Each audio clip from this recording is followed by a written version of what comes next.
Many questions, so much to talk about.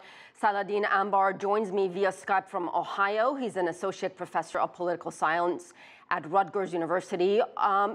Professor, why did it take 2 or 3 days for President Trump to denounce KKK, neo-Nazis, and calling them repugnant?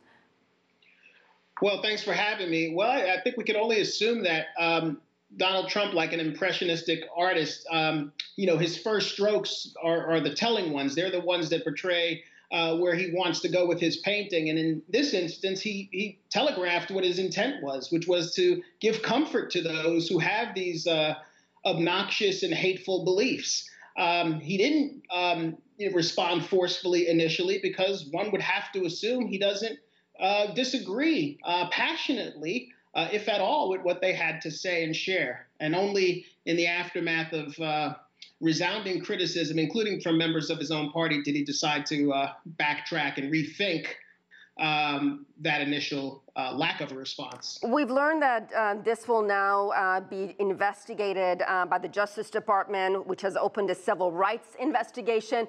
What does that mean exactly? Is this considered significant?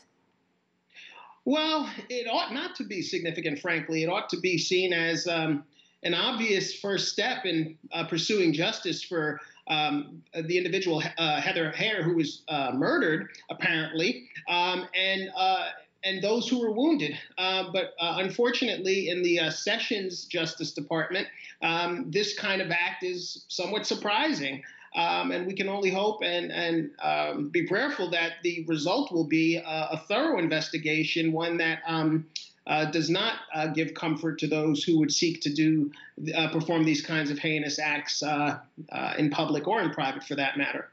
Saladin, Professor Ambar, the suspect's name, the man who rammed that car so violently into the crowd, killing 1 person, injuring 19, his name is James Alex Fields. And I just want to ask you your thoughts. If his name had been Muhammad, if his name was Rashid, if his name was Ali, how different do you believe President Trump's initial reaction would have been? Well, I get your point, and we can extend it out to if his name had been Ruiz or Tyrone. Donald Trump clearly has a propensity built into his belief system to see men and women of color, men and women of the Islamic faith, as somehow inherently predisposed to violence and hate, whereas those who look like him, those who have surnames like his, are somehow given the benefit of the doubt. He becomes circumspect. He becomes very judicious in his language, almost another person before he's remotely critical of whites who commit similar kinds of atrocities here on American soil. And it's extremely disheartening, but not, unfortunately, particularly surprising, given the president's track record on these issues. And who decides how this case should be investigated and whether the charges should also include domestic terrorism? Well, those are options for any number of individuals within the Justice Department.